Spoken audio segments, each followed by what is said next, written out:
आणि जीव चैतन्याची लक्षण ते दोन पाहिलं होतं का?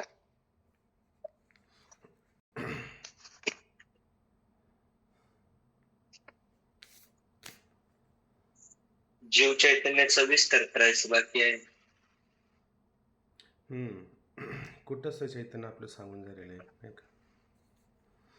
परत चला विचार सागर तरंग चौथा आणि चौथ्या तरंगामध्ये चैतन्याचे 4 प्रकार. आता हे चैतन्याचे 4 प्रकार लक्षात येण्याकरता श्री गुरुने आधी त्याला आकाशाचे 4 प्रकार सांगितले. त्यामध्ये आपण कुठंच चैतन्य पाहत असताना घट आकाश कशा प्रकारचं आहे त्याचा विचार केला. त्याच्यामध्ये किती गोष्टी सांगितल्या? 2 गोष्टी सांगितल्या. एक घट सांगितलं आणि घटामध्ये आलेला आकाश. तसं या ठिकाणी एक कुटस्थ सांगितला आणि त्या कुटस्थाचं असणारं विशेषण या ठिकाणी काय सांगितले? बुद्धी असो किंवा ते वेष्टी अज्ञान असो, असे 2 प्रकार त्यांनी यामध्ये करून सांगितलेले होते. ते आता आपल्याला लक्षात आलं की वेष्टी अज्ञान पाहावं का बुद्धी त्या ठिकाणी पाहावी. तर कोणी बुद्धी मानत आहे, कोणी त्या ठिकाणी वेष्टी मानत आहे.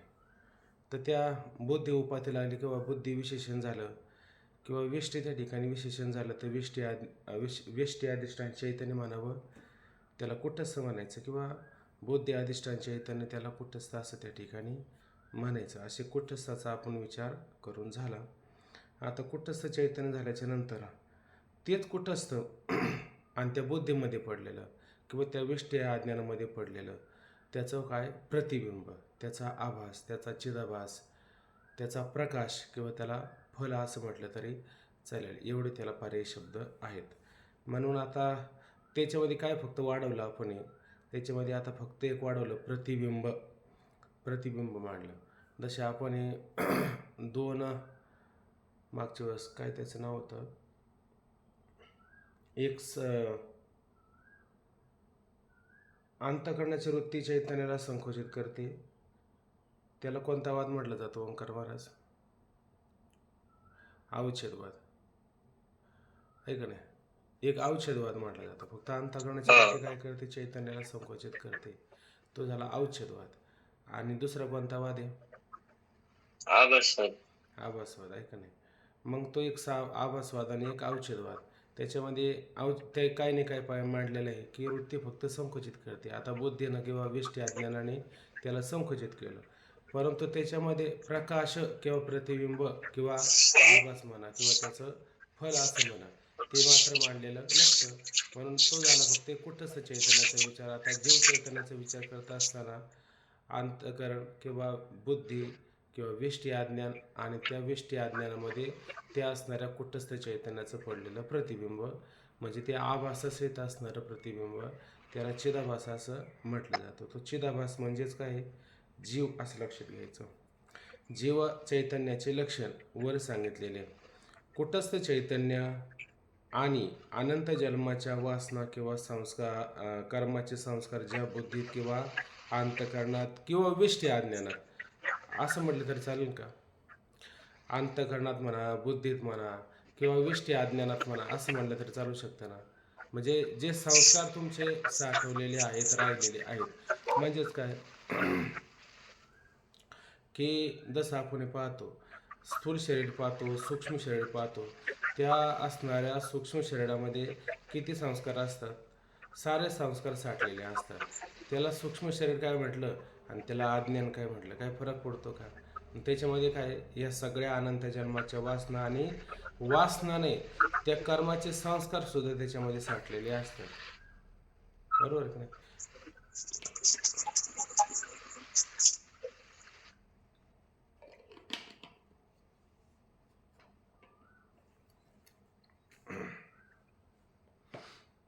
त्याच्यामध्ये साठलेले असतात. ती बुद्धी म्हणा किंवा अंतःकरण म्हणा ती आहे. पुढं बुद्धी किंवा अंतःकरण, त्या बुद्धीत किंवा अंतःकरणात कोणाचं काय चालू आहे का? नाही चालू ना. ती बुद्धी किंवा अंतःकरण, त्या बुद्धीत किंवा अंतःकरण चैतन्याचं पडलेलं प्रतिबिंब म्हणजेच त्याला काय म्हणायचं? चिदाभास म्हणा, त्याला आभास म्हणा, त्याला प्रतिबिंब म्हणा, त्याला प्रकाश म्हणा, काही पण म्हणा वाटलं असतं. या तिन्हीला मिळून काय होतं, जीव चैतन्य असं त्या ठिकाणी म्हटलं जातं. हा मुद्दा आपला झालताच आहे, फक्त आपल्याला खालचा जो मुद्दा वाचून घ्यायचा होता की हे प्रतिबिंब म्हणजे काय. आता प्रतिबिंब शब्दाचा अर्थ तुम्ही सरळ सरळ करू शकता की आपली पडलेली सावली, एवढंच तुम्ही म्हणू शकता, बरोबर की नाही. मग इथं सावली असा अर्थ घेऊन चालेल का? सूर्याचं पडलेलं प्रतिबिंब ती सावली म्हणून चालेल का? तो तर प्रकाश आहे त्या ठिकाणी. तसं चैतन्य आहे, चैतन्याचं प्रतिबिंब म्हणून चालणार नाही, त्याला छाया असं म्हणून चालणार नाही. तर त्याचं ज्ञान होणं, ते ज्ञान होणं, त्या ज्ञानालाच प्रतिबिंब असं म्हणतात. त्या ज्ञानालाच काय म्हणायचं, प्रतिबिंब असं म्हणायचं. परंतु ते ज्ञान कसं होतं ते पण आपल्याला कळलं पाहिजे ना, कारण बुद्धी ही काय आहे, हे शुद्ध सत्वात्मक आहे. अंतःकरण कसं आहे, शुद्ध सत्वात्मक आहे. आणि त्या अंतःकरण शुद्ध सत्वात्मक असल्या कारणाने जसं आपण पाहतो की एक सामान्य प्रकाश असतो आणि एक विशेष प्रकाश त्या ठिकाणी असतो. आता सूर्योदय झाल्याच्या नंतर सगळीकडेच प्रकाश पडतो का नाही सूर्याचा? पडतो, घरात पडतो, घराच्या भिंतीवरती असतो, सगळीकडे हा प्रकाश त्या ठिकाणी असतोच आहे.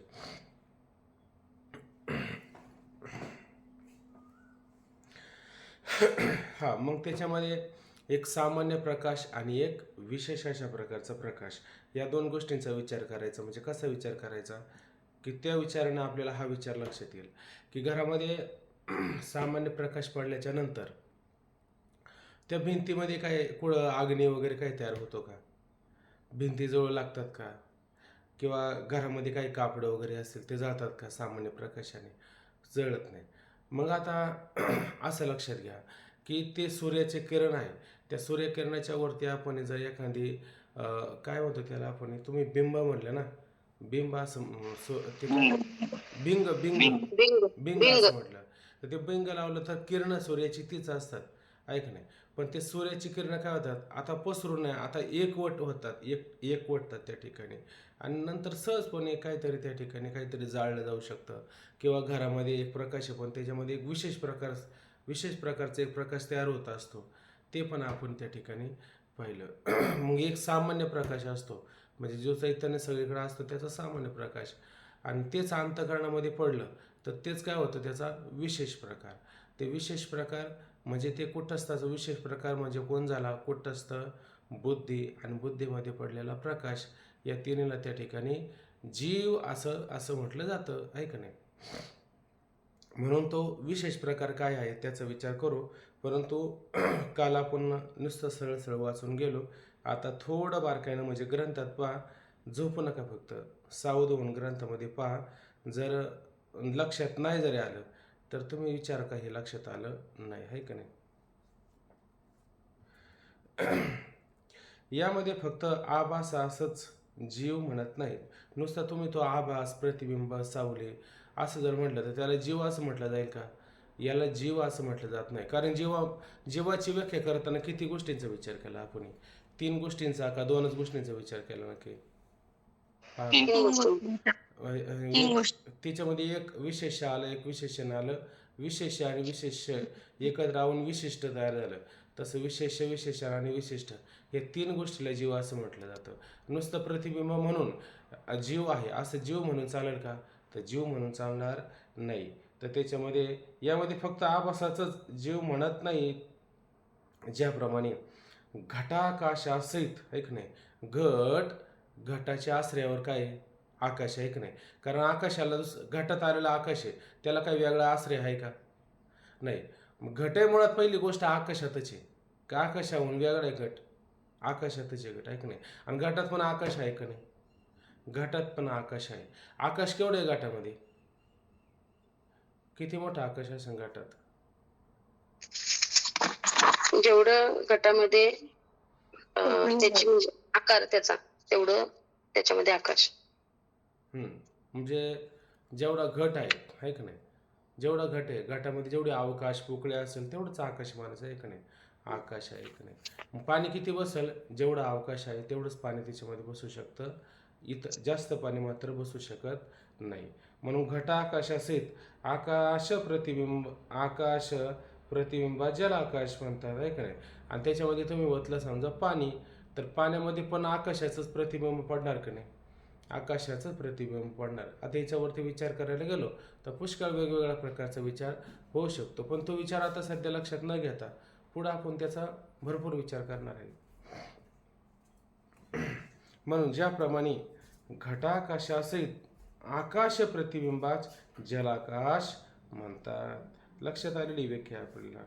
त्याप्रमाणे आता हे जसं घटात असणारं आकाश, त्या आकाशामध्ये असणारं पाणी आणि पाण्यामध्ये आपल्याला प्रतिबिंबित होणारं आकाश, म्हणजे याच्यात काय आलं? घट, आकाश आणि घटात पाणी आणि पाण्यात आकाश असं घ्यायचं आहे का नाही. या तिन्हीला काय म्हणतो आपण? जल आकाश असं त्या ठिकाणी म्हणतो. तसं आता इथं काय काय घ्यावं लागेल आपल्याला? इथं कुटस्थ घ्यावं लागेल, ऐक नाही, कुटस्थ घ्यावं लागेल, बुद्धी घ्यावं लागेल, अंतःकरण किंवा विष्टी अज्ञान काहीतरी घ्यावं लागेल, आणि त्याच्यामध्ये कुटस्थाचं पडलेलं प्रतिबिंब, अशा 3 गोष्टी घेतलं जायलाच विषय वारंवार. आणि मग ग्रंथकार हे वारंवार का देतात? आपल्याला विसर पडू नये म्हणून वारंवार तोच मुद्दा आपल्या पुढं वेगवेगळ्या शब्दाने मात्र देण्याचं काम करत असतात. त्याप्रमाणे कुटस्थासहित म्हणजे अंतःकरण पण आहे त्याच्यामध्ये, आहे की नाही. कुटस्थासहित अंतःकरण, त्या अंतःकरणात पडलेला चिदाभास, त्याला काय म्हणायचं? जीव असे म्हणतात. या लक्षणात बुद्धीत कुटस्थाचे प्रतिबिंब आहे, ब्रह्मचैतन्याचे नाही असे ठरते, आहे की नाही. आता यावरून काय ठरतं की बुद्धीमध्ये कुटस्थाचे प्रतिबिंब आहे, आहे की नाही, आणि ब्रह्मचैतन्याचे मात्र नाही. आता चैतन्य आणि कुटस्थ याच्यामध्ये काय फरक पाहायला मिळतो बरं? कुटस्थाचं लक्षण कसं असेल आणि ब्रह्मचैतन्याचं लक्षण कसं असेल? ब्रह्मव्यापक आहे.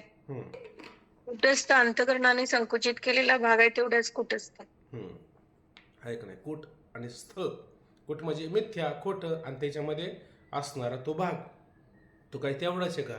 तो असंग आहे, निर्विकार आहे. कुटस्थाच्या ठिकाणी काही कशाचा संग आहे का? कुटस्थ कशाचा संग करतो का? कोणता विकार आहे का? मुळात कुटस्थ असंग पण आहे आणि निर्विकार आहे. आणि ब्रह्मचैतन्य कसं आहे बरं? ब्रह्मचैतन्य ते कशाचा तरी संग करतं, त्याच्या ठिकाणी विकार आहे का? कुटस्थ असंग निर्विकारी आहे, आणि ब्रह्मचैतन्य कसं झालं? ते पण निर्विकार, असंग आहे आणि निर्विकार आहे. मग बुद्धीमध्ये कुटस्थाचं पडतं आणि मग ब्रह्मचैतन्याचं का पडत नाही? फरक इतकाच आहे का ब्रह्मचैतन्याला संकुचित केलं की नाही वृत्तीनं, अंतःकरणाने, त्याला नाव आलं कुटस्थ फक्त, ऐक नाही. एवढंच म्हणलं. आता तुम्ही जर म्हणले नाही ब्रह्मचैतन्याचं पडत नाही, का ब्रह्मचैतन्याचे एका अर्थाने विचार केला त्याचा, तर ते सुद्धा आणि ब्रह्मचैतन्य काय म्हटलं तर काही फरक पडतो का?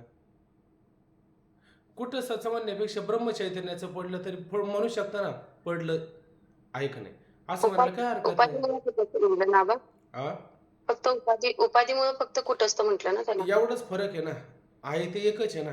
तुम्हाला एकच दिसते, दुसरे ते दर्पणाच्या आधारे एकच वस्तू 2 जागे दिसते. मग 2 जागे दिसले म्हणजे काय, त्याच्यामध्ये फरक होतो का? एकच असते, ते एकच असते ना, ऐक नाही. कुटस्थ काय म्हणलं, उपाधी लागली म्हणून कुटस्थ नाही तर आहे काय? ते पण असंग निर्विकार ब्रह्मचैतन्याचे, फक्त त्याला कुटस्थ म्हटलं. मग कुटस्थाचं पडतं, ब्रह्मचैतन्याचं नाही पडत, असं म्हणायचं काही काम आहे का? काय म्हणायचं काम नाही. पहा आता,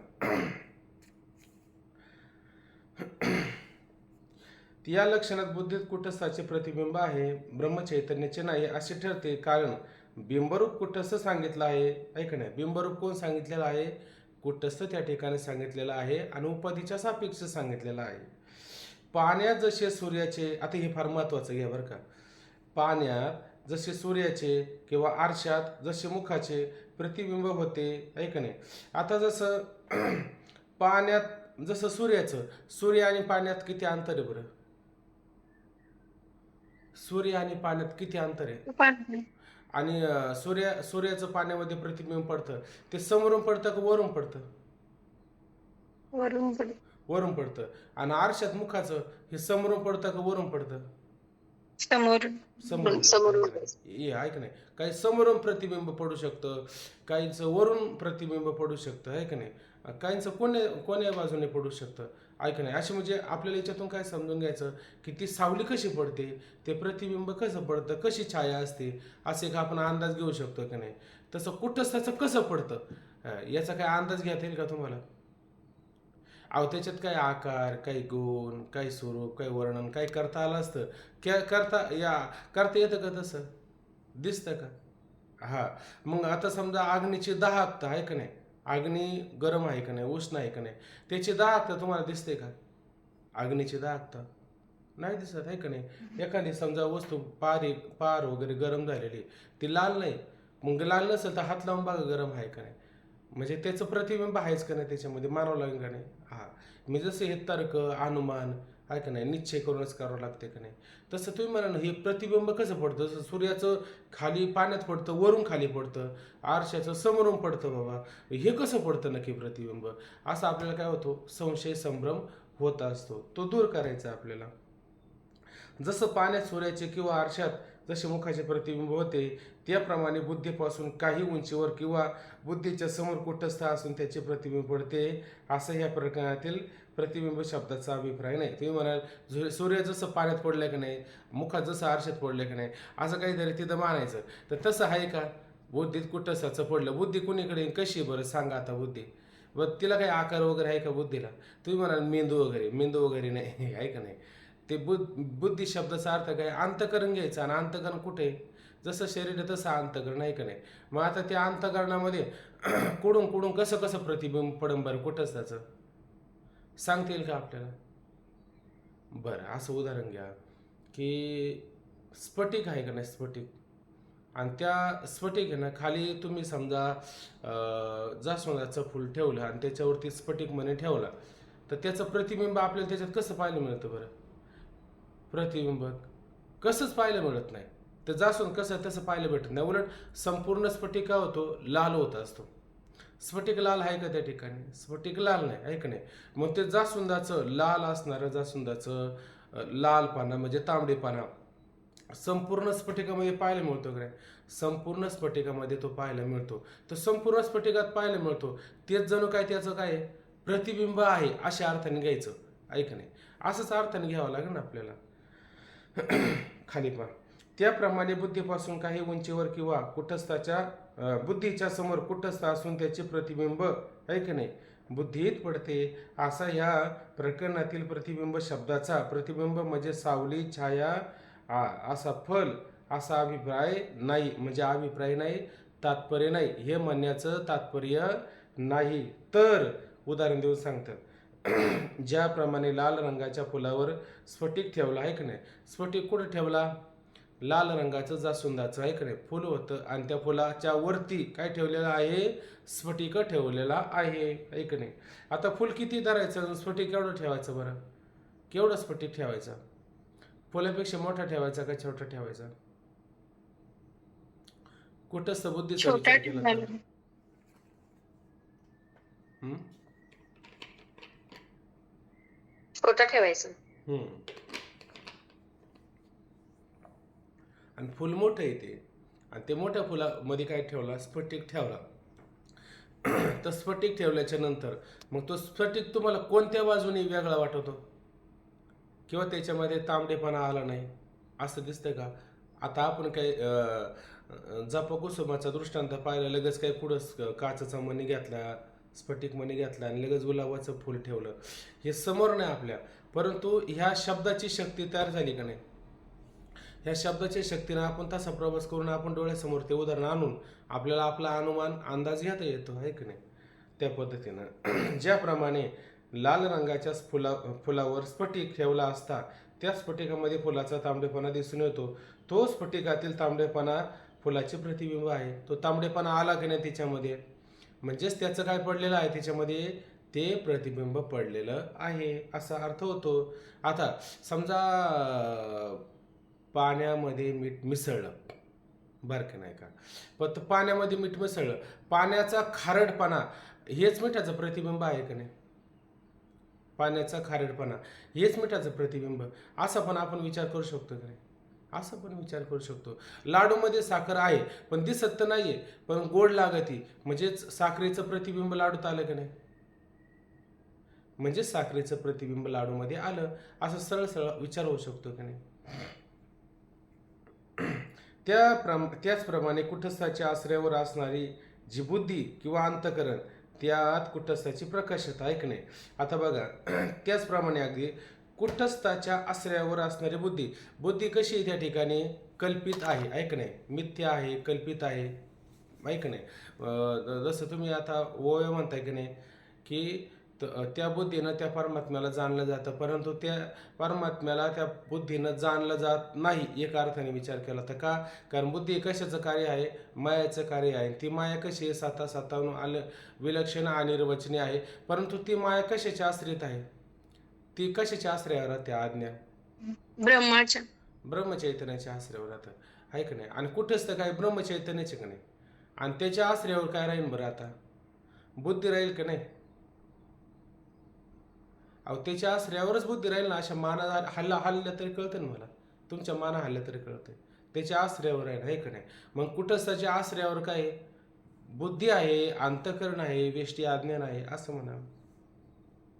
त्याचप्रमाणे कुटस्थाच्या आश्रयावर असणारी जी बुद्धी किंवा अंतकरण त्यात कुटस्थाची प्रकाशता, त्यात कुटस्थाची, जसं जपाकुसुमाचा दृष्टांत पाहिला की नाही स्फटिक मण्यावरती, अगदी त्याप्रमाणे त्या कुटस्थाच्याच आश्रयावरती राहून कुटस्थाचं पूर्ण प्रतिबिंब काय होतं? त्यामध्ये पडत असतं, असं लक्षात घ्यायचं. आता तुम्ही म्हणाल मग बुद्धी चैतन्याच्या आश्रयावर किंवा कुटस्थाच्या आश्रयावरती राहते आणि बाकीचे पदार्थ पण त्या ठिकाणी राहतात की नाही, त्याचं प्रकाश त्या असणाऱ्या बाकीचं असणारं प्रतिबिंब, त्या असणाऱ्या बाकीच्या पदार्थाचं बिंब प्रतिबिंब रूपाने बुद्धीमध्ये किंवा अंतकरणामध्ये का ते प्रतिबिंबित होत नाही बा? तर ते होऊ शकत नाही. का प्रतिबिंबित होऊ शकत नाही ओंकार महाराज? बाकीचे पण पदार्थ नाही का तिथं? आता हे अंतकरण आहे, इथं उशी आहे, तक्के आहे, गादे आहे, हे सगळं आहे का नाही? मग हे पण प्रतिबिंबित व्हायला पाहिजे ना त्याच्यामध्ये. हे का होत नाही प्रतिबिंबित? खरं काय होतं प्रतिबिंबित? कुठंच फक्त प्रतिबिंबित होतं आहे का नाही? हे का प्रतिबिंबित होत नाही बरं? काही सांगू? हा? बाकीच्या वस्तू जड आहेत ना, जड आहेत. कल्पित आहे. एक कल्पित आहेत, दुसऱ्या आणि चैतन्य कल्पिताला आधार होईल का? सत्य. आधार होत नाही. नाही. बरं दुसरी गोष्ट असं पहा की ह्या उशीचं मला इथं ज्ञान झालं का नाही? मग ह्या उशीचं ज्ञान झालं म्हणजे ही उशी प्रतिबिंबित झाली का? आता ही उशी बुद्धीत प्रतिबिंबित झालं का? किंवा हा ग्रंथ बुद्धीत प्रतिबिंबित झाला का? नाही झाला. का नाही झालं? कल्पित आहे. हा मग चैतन्यच प्रतिबिंबित होते, कशावरून कळतं? हे काय उशीचं मला ज्ञान झालं ना. आता ह्या ग्रंथात ह्या ओळीचं मला ज्ञान झालं, तुम्हाला सांगितलं, तुम्हाला पण तो अर्थ कळाला. हे ज्ञान होणं म्हणजेच कुटस्थाचं प्रतिबिंबित होण्यासारखं नाही का? कारण जो पदार्थ समोर येतो की नाही त्या पदार्थाचं ज्ञान होणं, त्या पदार्थाचं ज्ञान होणं हे कुटस्थाचं प्रतिबिंब आहे. लक्षात घ्या. बरोबर आहे का नाही? का काही विसंगत वाटतं तुम्हाला? हे सगळं तुम्हाला जे ज्ञान होतं का नाही, याचा अर्थ काय होतो? तर कुटस्थ प्रकाशू लागला, कुटस्थाचं प्रतिबिंब होऊ लागलं. जसं स्फटिकामध्ये जास्वंदाचं लालेपणा, तांबडेपणा येऊ लागला का नाही, तसं जे पदार्थ समोर येतात त्या पदार्थाचं काय होतं? ज्ञान आपल्याला होत असतं, असा अर्थ लक्षात घ्यायचा. हा कुटस्थाचं प्रकाशन, कुटस्थ काय करतो? त्या बुद्धीमध्ये पडलेलं प्रतिबिंब, ते जे प्रकाशन होतं का नाही, समोर वस्तूचं ज्ञान होतं का नाही, तेच त्याचं काय आहे? प्रतिबिंब आहे, असं लक्षात घ्यायचं. जी बुद्धी किंवा अंतकरण त्या कुटस्थाची प्रकाशता आहे का नाही, म्हणजे कुटस्थाच्या सामान्य ज्ञानाची जी विशेषता, ते कुटस्थाचे प्रतिबिंब. बघा आता कुटस्थाचं सामान्य ज्ञान, आता मग कसे सांगितलं की नाही, एक सामान्य ज्ञान असतं आणि एक विशेष अशा पद्धतीचं ज्ञान असतं. जसं आता हे काय असतं की जसं मग सांगितलं की ती भिंतीवरती एक प्रकाश पडतो सूर्याचा, आणि नंतर बाहेर आरसा लावला का त्याच्यातून एक परत प्रकाश पडतो. मग तो आरशातून आलेला प्रकाश कसा असतो? विशेष स्वरूपाचा प्रकाश असतो. तसं नसतं, कुटस्थात प्रतिबिंबित झाले आहे का नाही, आहे मी कोणीतरी आहे, हे झालं का नाही प्रतिबिंब. म्हणजे हे कोणतं ज्ञान आहे? हे सामान्य ज्ञान आहे. लक्षात घ्या, याला सामान्य ज्ञान म्हणायचं आहे का नाही. म्हणजे कुटस्थाचे सामान्य ज्ञानाची जी विशेषता आहे का नाही, म्हणजे ते कुटस्थ काय आहे? सामान्य आहे का नाही. विशेषता म्हणजे काय? विशेष भावाला, म्हणजे इथं विशेष भावाला नाही म्हणता यायचं नाही का लगेच. इथं सामान्य भावाला प्राप्त झालं, पण विशेष भावाला अजून म्हणता येणार नाही, आहे का नाही. विशेषतः ते कुटस्थाचे प्रतिबिंब. सामान्य प्रकाश स्वच्छ उपाधीचा संबंध झाला तर उपाधीमुळे प्रकाशाला विशेषता येते. ऐक नाही. आता इथं विशेषता म्हणायचं ओंकार महाराज. विशेषता म्हणजे विशेष भावच म्हणावं लागेल ना. सामान्यच असणारं कुटस्थ चैतन्य उपाधीमुळे विशेष भावाला प्राप्त झालं असंच म्हणावं लागेल ना. बरोबर आहे, असंच म्हणा, मगच संगती लागेल त्याची. उपाधी आल्यावरती विशेष होतं, तोपर्यंत ते सामान्यच राहतं. सामान्य चैतन्य होतं, परंतु उपाधी लागल्यामुळं अंतःकरण बुद्धी, अंतःकरण वेष्टी अज्ञान उपाधी लागल्यामुळं आता ते विशेषता म्हणजे विशेष भावाला प्राप्त झालं. म्हणजे ते काय करू लागलं, आता सामान्य चैतन्य होतं कुठंच ते काय ज्ञान करून देत होतं कोणाला? त्याला ज्ञान कसं करायचं हे तरी कळत होतं का? तेव्हा त्याला काहीतरी आधार आहे का ज्ञान करून द्यायला? नाहीच. नाही ना, ज्ञान करून द्यायला काही आधार आहे का नाही? मग त्या ठिकाणी बुद्धी उपाधी लागली, मग त्याला ज्ञान करता येईल का नाही? आता जसं आता मी उदाहरण दिलं, काय काल का परवा दिवशी काय म्हटलं होतं की बॅटरी असते, त्याला पुढं बल्ब पण असतो ना. जोपर्यंत तुम्हाला त्या बल्बाच्या पुढे काच असते तोपर्यंत त्याचा प्रकाश लांब जाईल का? मग बल्ब नाही का, प्रकाश तोच आहे का नाही?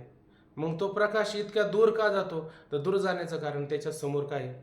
त्याला उपाधी लागली ना, ती काच, ती गोल काच असते आहे का नाही, ती उपाधी लागली म्हणून प्रकाश काय होतो? दूरपर्यंत जात असतो.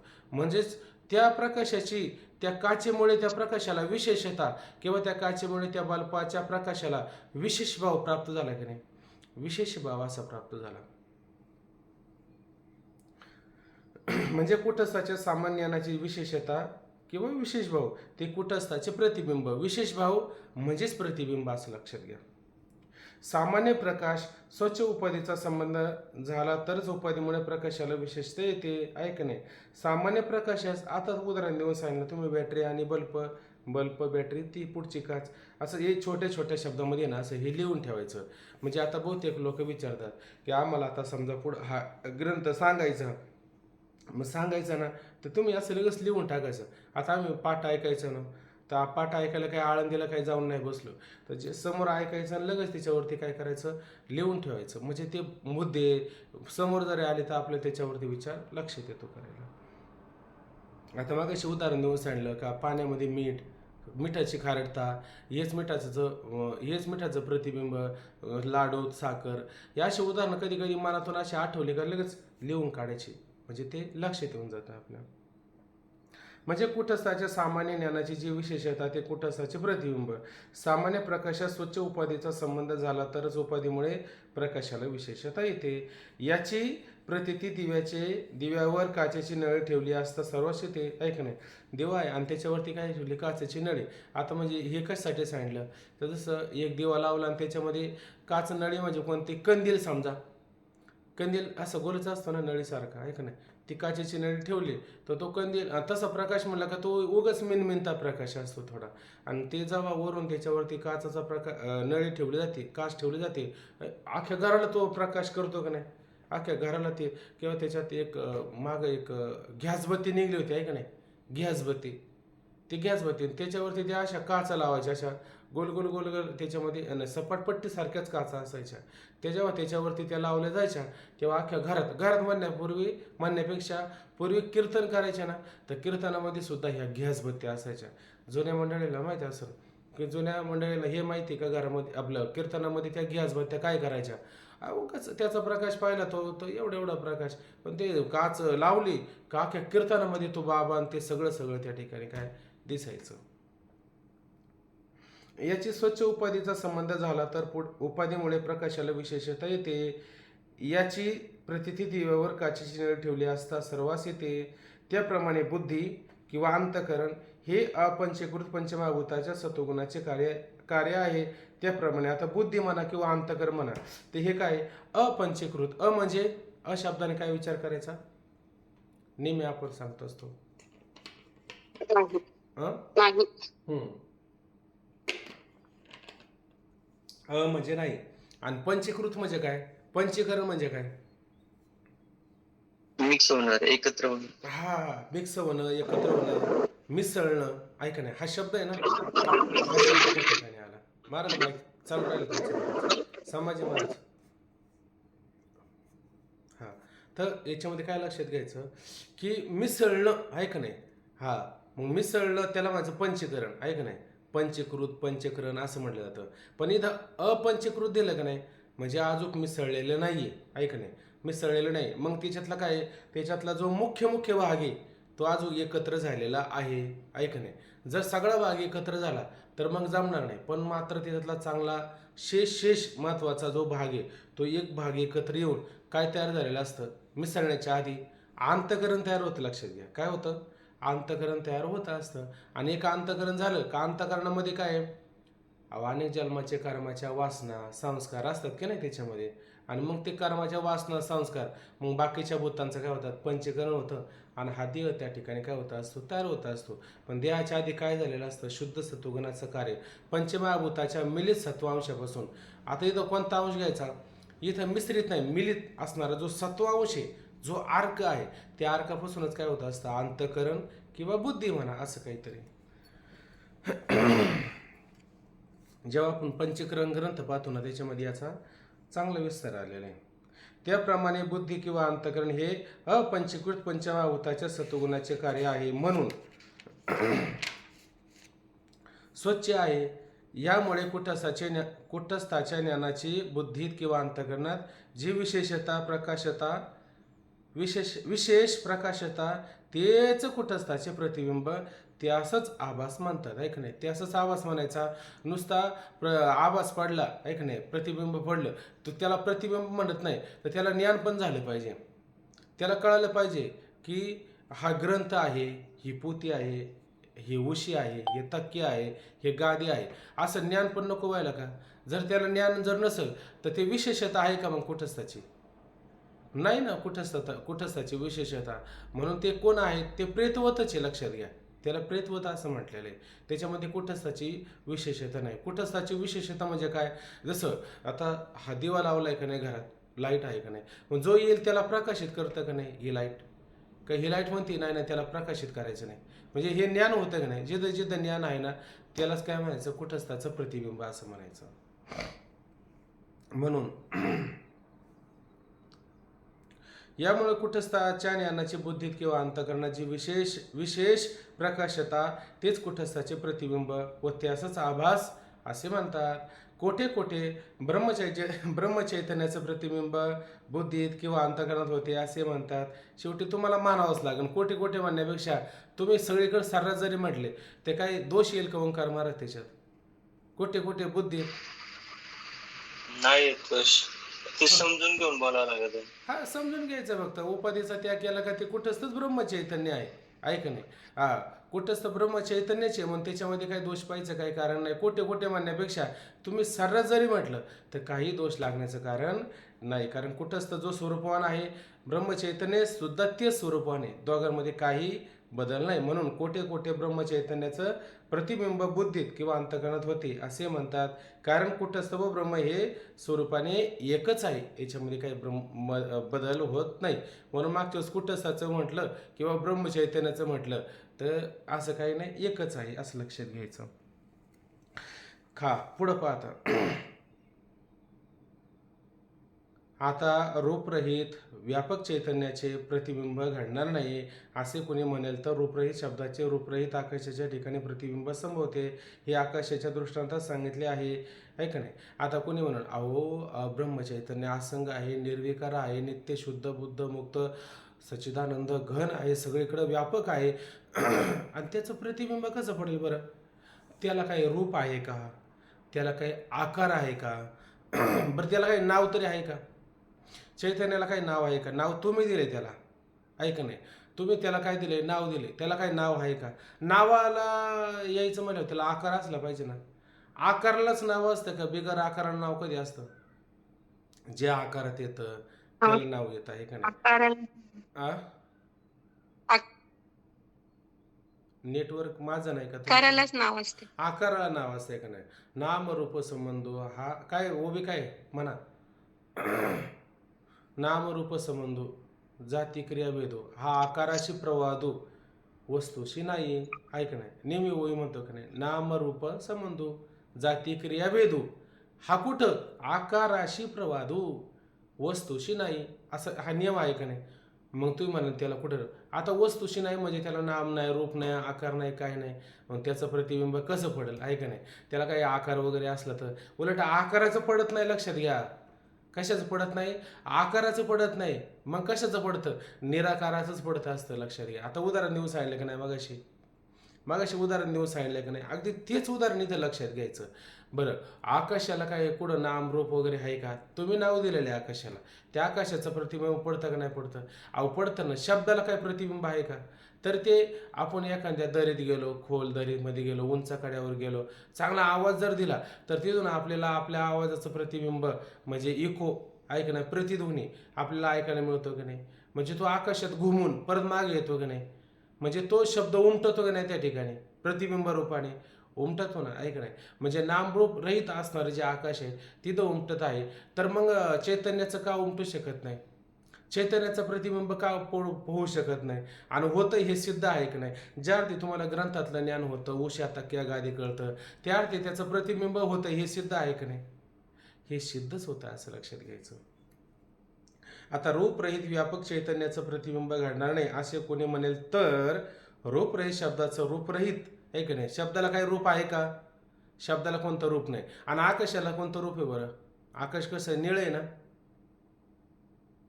का ती अविद्य रूपाने अविद्या वृत्तीनं प्रकाशित झालेलं आहे?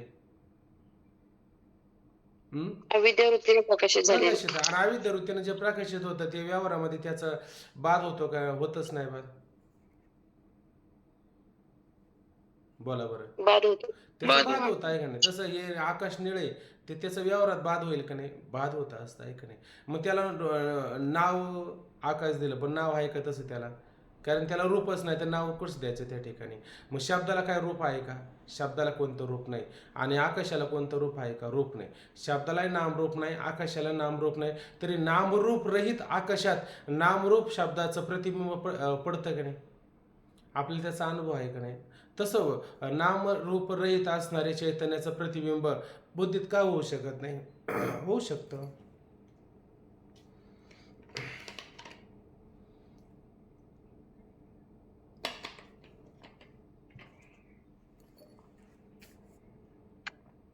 पाहता हे आकाशाच्या दृष्टांतात सांगितले. मग आकाशाचा दृष्टांत आपण सांगितलं. कुठं सांगितलं? आकाशाचा दृष्टांत कुठं सांगितला? का ज्यामध्ये आपल्याला आकाश मानावंच लागलं?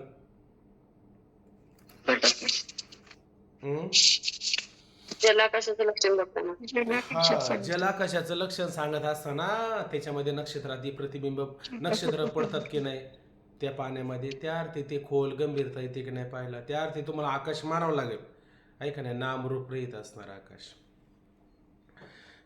आता पुढं पहा चला. हे सिद्ध आहे अशा रीतीने कुटस्थ चैतन्य, बुद्धी आणि बुद्धी चैतन्याचं प्रतिबिंब हे तीन मिळून जेव चैतन्याचं लक्षण झाले. ठीक आहे. आता खाली पहा. तत्वमसी या महावाक्यात तत्, त्वम, असी असे तीन पदे आहेत. त्याचा अर्थ बघा. आता त्याप्रमाणे आपल्याला काय करायचं ते आता हे हे हे तुम्ही म्हणाल आता हे तत्वमसी महावाक्य इथं काय सांगितलं? आता इथं याची गरजच आली ना म्हणून सांगतील ना. आता हे फार महत्त्वाचा विषय इथं समोर आलाय का नाही म्हणून यांनी सांगायला सुरुवात केली. तर कसं सांगितलं बाबा? तर पहा, तत्, त्वम, असी. आता तत्पदाचा वाच्यार्थ लक्षार्थ काय बरं? वाच्यार्थ ईश्वर आहे आणि लक्षार्थ ब्रह्म. आणि तोम पदाचा वाच्यार्थ लक्षार्थ वाच्यार्थ जीव आणि लक्षार्थ कुटस्थ. हा, असं पाहिलं की नाही आपण? तसं आता पुढे लक्षात घ्या की या महावाक्यामध्ये तत्, त्वम, असी ही तीन पदे आहेत. याचा अर्थ तत् म्हणजे तत् आहे का नाही म्हणजे ते ईश्वर चैतन्य. हे वाच्यार्थाने सांगितलं का लक्षार्थाने सांगितलं? वाच्यार्थ. आणि तो म्हणजे तू जीव चैतन्य आहे का नाही? जीव चैतन्य ह्याच्यात वाच्यार्थ का लक्षार्थ? वाच्यार्थ. वाच्यार्थ. हा, अशी आहे का नाही? आहे सॉरी. आणि असी म्हणजे आहेस. एकंदर वाक्यात ते ईश्वर चैतन्य तू आहे. एकंदर वाक्यात काय आलं? ते ईश्वर चैतन्य तू आहे. याच्यातून काय करायचं आपल्याला बाजूला? फक्त जीव चैतन्य आणि ईश्वर चैतन्य याच्यामध्ये भेद होता ना. अनादी वस्तू सांगत असताना सा ब्रह्म अनादी, माया अनादी, त्यांचा संबंध अनादी, ईश्वर अनादी, जीव अनादी, याच्यातला भेद अनादी. आता काय करायचं आपल्याला? भेदामुळं आपल्याला तसं वाटत होतं ना. मग याच्यातलं काय केलं आपण हे? भेद बाजूला भेद केला. बाजूला केला. मग भेद कशामुळे वाटत होता? भेद कशामुळे वाटत होता? अज्ञानामुळे. अं? हा? अज्ञानामुळे. नाही. उपाधी उपाधी होती ना. त्याला माया उपाधी बरोबर. होती. ते शुद्ध सत्वात्मक माया उपाधी होती. आणि आपल्याला कोणती उपाधी होती? अविद्या ही उपाधी होती आपल्याला, ऐक नाही. म्हणून यामुळे भेद वाटत होता ना. आता हा बाजूला झाला भेद, ऐक नाही. काय ओवी 5व्या अध्यायातच ओवी बघा. यथ ईश्वरो अकर्ता ऐशे मानले जरी चित्ता तरी तोची हे स्वभावता आधीच आहे. तो ईश्वर काय, ईश्वराच्या ठिकाणी काय करता अमुक तमुकपणा आहे का काय कुठं? का त्या ईश्वराला माहितीचे का हे गुणच गुणाच्या ठिकाणी वावरतात? हे सगळं प्रकृतीच्या आधारे, आहे का नाही? हे सगळं प्रकृतीच्या आधाराने गुणाच्या आणि व्यभिचारे हे प्रकृती आधार गुण हे एकमेकांमध्ये वावरत आहे. आणि चैतन्य सर्वव्यापक ब्रह्म कोणत्याही प्रकारची त्याच्या ठिकाणी काय क्रिया घडत नाही. म्हणून त्याला पाप पुण्य तरी लागेल का? म्हणून त्याला याचं काय होतं? ज्ञान होतं. आणि जीवाला मात्र याचं काय नव्हतं? ज्ञान नव्हतं. जेव्हा आता बघा आपण आहे ना याच तरंगामध्ये आणि पुढं जाता असताना आहे ना ते काही ग्रंथकार अशी शंका घेतात का ते रामकृष्ण जे आहेत ते रामकृष्ण, ऐक नाही, आणि त्यांच्या शरीराला ब्रह्मरूपता कशी काय आली असं सांगितलं त्या ठिकाणी.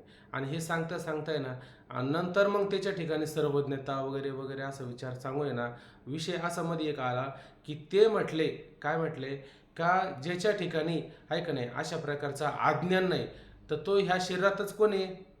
याची देही याची डोळा आणि भोगमुक्तीचं सोहळा हे जे म्हटलं का नाही ते शब्दाने आपल्या लक्षात येतं की ज्याच्या ठिकाणी कोणत्या प्रकारचं अज्ञान नाही, कोणत्या ठिकाणी भ्रांती भ्रम नाही, हा शरीराच्या विवर्जित कोणीतरी वेगळा आहे असं जो जाणतो का नाही स्वतःला, तो समजून घ्यायचा तो रामकृष्णचे या देहातच आहे.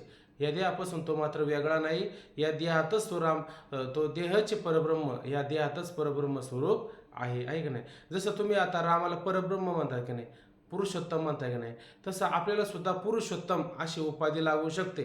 पण कधी लागू शकते? जोपर्यंत भ्रम आहे तोपर्यंत लागणार नाही. पण आपला ज्यावेळेस पूर्णतः भ्रम निघून जाईल का नाही तर तुम्हीच कोण झाले? तुम्हीच रामकृष्ण झाले असं त्याच्यामध्ये सिद्ध पण केलेलं लक्षात घ्या. असो एकंदर वाक्यात ते ईश्वर चैतन्य तू आहेस असा आहे. या महावाक्यात तू या अर्थी जे तोम पद आहे त्या तोम पदाचा वाच्यार्थ जीव चैतन्य आहे. लक्षार्थ आणि कुठस्थ चैतन्य आहे. म्हणून ब्रह्माचा वाच्य जीव आणि लक्ष केवळ कुठस्थ आहे. आता इथं वाच्यार्थ लक्षार्थ असे शब्द या ठिकाणी आलेत का नाही. तर हे वाच्यार्थ व लक्षार्थ कशासाठी दिलेले आपल्याला? तर ते ईश्वर ऐक नाही आणि तो जीव यांचं ऐक्य वाच्यार्थाने होईल का? नाही होऊ शकत. नाही का बरं होऊ शकत नाही? आपण नेहमी म्हणतो की देवे विचलली मेदिनी, ऐक नाही, तुमच्याच्याने गोणी उचले ना. त्याने एवढी मोठी वृत्ती उचलली आणि तुम्हाला 50 किलोची गोण तरी उचलते का? उचलू शकत नाही. आणि तुम्ही चाललेलं म्हणायला की ते ईश्वर चैतन्य मी आहे. अरे ईश्वर म्हणजे काय येड आहे का? ऐक नाही आपल्या साध्या भाषेमध्ये, अरे बाबा त्याने एवढं सगळं केलं, ऐक नाही, त्रिलोके पाळता उभं गेला नाही, या त्रिलोकाचं रूप पालन करतो, पोषण करतो, सगळं करतो, ऐक नाही. आणि आपल्याला आपल्या पोटाची साधे खळगे भरता येत नाही. आपली इथून सुरुवात असते आणि तो सगळ्या जगाला पालन पोषण करत असतो. आणि वरून काय म्हणता का ते ईश्वर मी आहे. अरे बाबा उपाधीनं जर विचार करायला घेतला तर तो उपाधीनं मात्र त्याच्याशी ऐके करू शकत नाही. मग उपाधीनं करू शकत नाही याचा अर्थ इथं वाच्यार्थ लागेल का? वाच्यार्थ लागणार नाही. आणि लक्षार्थाने जर विचार केला तर लक्षार्थामध्ये उपाधीचा विचार होतो का? उपाधीचा त्याग केला जातो? एखादा म्हणला तो त्याग केला जातो. हा एक असा म्हटला की त्याला सांगितलं की गवळी लोक असतात ना त्यांच्याकडं दूध असतात, आहे का नाही, त्यांच्याकडं गाया वगैरे असतात ना, दूध असतात. मग तो दूध आणायला गेला. मग म्हणले कुठे गवळ्याचा वाडा? ते म्हणले गंगेवरती गवळ्याचा वाडा आहे, ऐका नाही. गेला गंगेवरती आणि बसला गंगेच्या तीराला. आत्ताच गवळ्याचा वाडा मगच गवळ्याचा वाडा दिसेल. म्हणजे तू कुठं पाहू लागला आता? गंगेवरती, पाण्यावरती गवळ्याचा वाडा. पाण्यावर कुठं गवळ्याचा वाडा असतो का? मग तिथं काय करावं लागलं त्याला पाण्याचाच त्याग करावा लागला. आणि पाण्याचा त्याग करून कशाचा स्वीकार करावा लागला? गंगेच्या तीराचा म्हणजे काठाचा, तीर म्हणजे काठ, थडी त्याचा स्वीकार केला आणि मग त्याच्यानंतर त्याला गवळ्याचा वाडा मिळाला. म्हणजे इथं भागत्याग लक्षणं करावं लागली की नाही, भागत्याग लक्षणं करायची, हे लक्षार्थामध्ये येतं. जसं तो हा देवदत्त, तो हा विठ्ठल, तो हा माधव. काय काय त्याग करायचे याच्यामध्ये? तो कुठला? काशीतला. हा आळंदीचा. काय करायचा? त्याग करायचा. आता खाली कोण राहिला? ओंकार महाराज. देवदत्त, विठ्ठल, देवदत्त माधव. राहिला, आहे का नाही? तोच हा आहे का नाही? तो आणि हा दोन शब्दाचा त्याग केला, आहे का नाही? याच्यात काय करायचं? याच्यात वाच्यार्थाने जुळेल का? नाही जुळणार. मग लक्षार्थ करायचा. लक्षार्थाने तोही गेला, हाही गेला आणि मी तू पण जाऊ दे रे, आहे का नाही? मी गेलो आणि तूही गेलो आणि एकची घोंगडी पांघरू हरी, आहे का नाही? असं केलं तर ऐक्य होईल का नाही? मग इथं वाच्यार्थाने होईल का ऐक्य जीव चैतन्याचं ईश्वराशी? नाही व्हायचं, आहे का नाही? पण मग ऐक्य जर करायचं झालं तर लक्षार्थाने करायचं झालं तर होईल का नाही? लक्षार्थाने मात्र ते ऐक्य होऊ शकतं. याच्यामध्ये हेच शब्द फार महत्त्वाचे, वाच्यार्थ, लक्षार्थ. मग त्या लक्षार्थामध्ये काय किती लक्षण आहे? आजत लक्षण, जदा नाही आज कांत पहिलं लक्षण कोणतं आहे? जद लक्षण ना, नंतर अजद लक्षण आणि जद अजद लक्षण किंवा त्याला भागत्याग लक्षण असं म्हटलं जातं.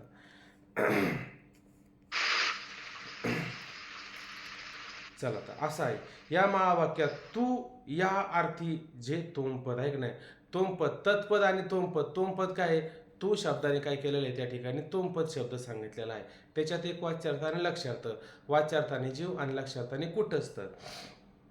व त्या तोमपदाचा वाच्यार्थ जीव चैतन्य. वाच्यार्थाने घेतलं तर कोण होईल? तो जीव चैतन्य त्या ठिकाणी होऊ शकतो. म्हणजे त्याला अविद्या उपाधी लागलेली आहे, तो जीव चैतन्य होईल, आहे का नाही?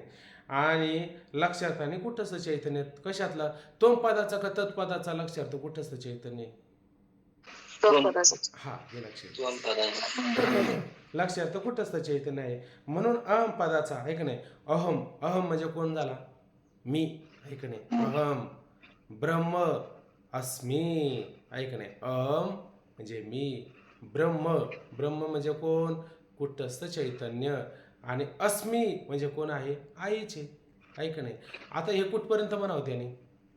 अहम ब्रह्म अस्मी हे विचारसागर पाहिलं, आहे का नाही? आणि त्याला काय झालं? त्याचं ज्ञान झालं. ते ब्रह्म मी आहे हे वाच्यार्थाने कळालं का लक्षार्थाने कळालं?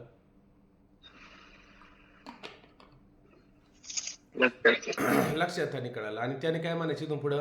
अहम ब्रह्मास्मी. त्याने जपच करायचं माळीवरती अहम ब्रह्मास्मी. का तो पण करायचा नाही निश्चय झाल्यावर?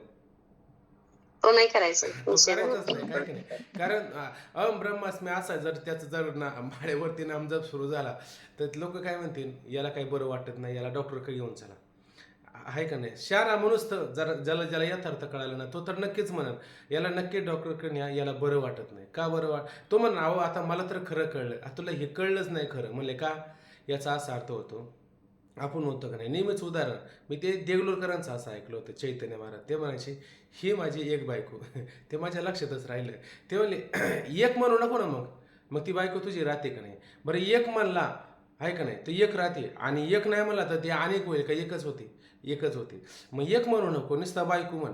आणि बायको तरी का म्हणतो? बायको नाही म्हणलं तर तुझी बायको राहत नाही का? ती का बायकोच असते?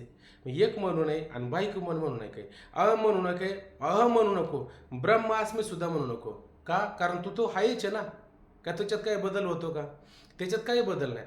मग आता हे सगळं अहम ब्रह्मास्मी का म्हणावं लागत होतं सुरुवातीला? जोपर्यंत भ्रम होता, जोपर्यंत निश्चय होत नव्हता तोपर्यंत आपण म्हणत होतो. आता निश्चय झाल्याच्या नंतर याला विचारसागर असं म्हणतात. हे निश्चय झाला का नाही? तुम्हाला कळलं का नाही? मग आता याला 2 दिवस ग्रंथ ठेवून दिला आणि उचकल्याच्या नंतर म्हणा का अहो ही तर ज्ञानेश्वरी आहे, हा तर गाथाच आहे, ही नाही मला असं वाटतं ही कादंबरीच आहे, असा भ्रम होईल का तुम्हाला? होणार नाही, ऐक नाही. तसं अहम ब्रह्मास्मी म्हणायचं काही कारण राहिलं का तुम्हाला? आणि ज्या अर्थी कारण आहे त्या अर्थी तुम्ही मुक्त झाले असं त्याचा अर्थ होईल का? मुक्त झाले असं त्याचा अर्थ होत नाही. म्हणजेच काय? तुम्ही भ्रमात आहे त्या ठिकाणी. मग अहम शब्दाने काय होतं? मी ऐक नाही. आणि अहम आला पण काय? ब्रह्म अस्मी, ते ब्रह्म मी आहे असा विचार केला. हे कशाने कळल? हे लक्षार्थाने आपल्याला कळल, वाच्यार्थाने मात्र कळणार नाही. म्हणून अहम पदाचा वाच्यार्थ जीव आणि लक्ष केवळ कुटस्थ आहे. याच्यामध्ये काय करायचं? मुख्य समानाधिकरण करायचं, बाद समानाधिकरण करायचं. ओंकार महाराज सांगून जा फक्त लोकांना. बाद समानाधिकरण. याच्यामध्ये काय करायचं? बाद समानाधिकरण करायचं आहे का नाही? आणि अम ब्रह्मास्मी हे झालं, कुटस्थावर गेलं, तर त्याला मुख्य समानाधिकरण करायची गरज आहे का? मुख्य समानाधिकरण करायची गरज नाही, कारण कुटस्थ काय मुळात ब्रह्म स्वरूपच आहे का नाही? त्याचं ते स्वरूपच आहे, म्हणून मुख्य समानाधिकरण करायची गरज नाही. मग या जीवाला भ्रम आलाय का नाही? आता ते पुढे सुरूच होणार आहे आपल्याला. भ्रम कशाला आहे? कुटस्थाला आहे का जीवाला आहे? जीवाला आहे भ्रम. जीवाला भ्रम भ्रम आहे. जीवा. मग जीवालाच भ्रम आहे म्हणजे कशाला? कुटस्थाला घ्यायचा का प्रतिबिंबाला घ्यायचा? प्रतिबिंबाला घ्यायचं. प्रतिबिंबाला घ्यायचं. प्रतिबिंबाला घ्यायचं का बुद्धी सहित प्रतिबिंब घ्यायचं? बुद्धी सहित प्रतिबिंब. हा. मग आता कुटस्थ कसं आहे त्या ठिकाणी? अलिप्त आहे कुठं पूर्णपणे वेगळं आहे, अलिप्त आहे. आकाररहित निर्विकार आहे ना ते. निर्विकार आहे का नाही? मग कुटस्थ निर्विकार आहे, कुटस्थाच्या ठिकाणी दोष नाही. मग कुटस्थाच्या ठिकाणी दोष नाही, मग प्रतिबिंबाच्या ठिकाणी दोष येईल का? येईल का सांगा? नाही आहे का नाही? हा, म्हणजे तो प्रतिबिंब म्हणजे कोण? आभासासहित अंतकरण असं म्हटलं की नाही आपण, त्याला जीव असं म्हणतात की नाही? मग याचा अर्थ होतो तो आभासासहित अंतकरण म्हटले ना, अंतकरणासहित आभास म्हटले की नाही तुम्ही? म्हणजेच ते अंतकरण म्हणा किंवा बुद्धी म्हणा, तुम्ही आरशात पाहताय की नाही? आरश जर स्वच्छ नसेल तर तुमचं प्रतिबिंब तुम्हाला कसं दिसतं बरं? मलिन दिसते, मलिन व्यवस्थित दिसत दिसतं, नाही. लक्षात घ्यायचं. मलिन दिसतं. मग मलिन आहे म्हणून तुम्हाला तुमच्या प्रतिबिंबात दोष दिसतो का नाही? नाही तर प्रतिबिंबात तुम्ही तर चांगलं आता चांगलं स्वच्छ मुख, चांगलं त्याच्यामध्ये लाली पाली करून स्वच्छ तयार झाले का नाही? व्यवस्थित झाले आहे का नाही? पण म्हणतो आपण आरशामध्ये काही व्यवस्थित दिसत नाही. मग आरशात काहीतरी दोष आहे का नाही? आरसा पुसावा लागेल का नाही? आरसा पुसला तर मग जसं कुटस्थाचं आहे तसं त्या ठिकाणी जीवाचं पण प्रतिबिंब दिसेल का नाही? म्हणून हे सगळे धर्म कशाचे आहे? बुद्धीचे आहे, अंतकरणाचे आहे, आणि ते जीवाच्या ठिकाणी आपल्याला पाहायला मिळतात. म्हणून जीवाला हा एवढा 8 तास करावा लागतो. अहम ब्रह्मास्मी म्हणावं लागतं. हेच अहम ब्रह्मास्मी म्हणून तो आरसा चांगला स्वच्छ करणं हे महत्त्वाचं आहे. का कुटस्थाला स्वच्छ करणं? का कुटस्थ मूळचा स्वच्छ आहे? कुटस्थ मूळचा स्वच्छ. त्याचा दोषच नाहीये, फक्त त्या बुद्धीवर आलेले भ्रम घालवायचे तर आपल्याला आहे का नाही? आणि ते कधी पाहणार आहे आपण? उद्याच्या पाठामध्ये पाहणार आहेत. संसार धर्म बुद्धीचे आहेत, कुटस्थाचे नाही. आणि प्रतिबिंबाचे आहे का? प्रतिबिंबाचे पण नाही. पण 8 तास कोणाला करायचा? 8 तास करायचा प्रतिबिंबाला आहे का नाही? आणि तो 8 तास आपण आता उद्याला करू. लक्ष द्या की आता या पाठामध्ये आज कोणाला काही कळलं नाही? याच्यात काय आज कोणाला संशय आहे का हा पाठ आज आम्हाला काही कळालं नाही? जर नाही कळालं तर आपण त्याचा वर्त अनुवाद करायचा उद्याला. जाऊ दे, त्याच्यात 10-5 मिनिटं गेले तर काही फरक पडत नाही. वारंवार तो हा बोला. आजच्या पाठामध्ये तुम्ही जेवढं सांगितलंय ना त्या सगळ्यावरती प्रश्न तयार केलेले आहेत. त्याच्यामुळे ना आजचा पाठ समजून घेण्यासाठी ना आजचे प्रश्न सोडवा. सर्वांनी सोडवण्याचा प्रयत्न करा. फक्त 2-3 लोक प्रश्न सोडवतात, पण आजचा पाठ जर खरं समजायचा असेल ना तर आजचे सगळे प्रश्न सोडवण्याचा प्रयत्न करा. आणि नाही प्रश्न सुटले तर समजून पुन्हा विचारा. तसंच केलं पाहिजे, हे महत्वाचं आहे. म्हणजे बंद करून बोलू आपण थांबा.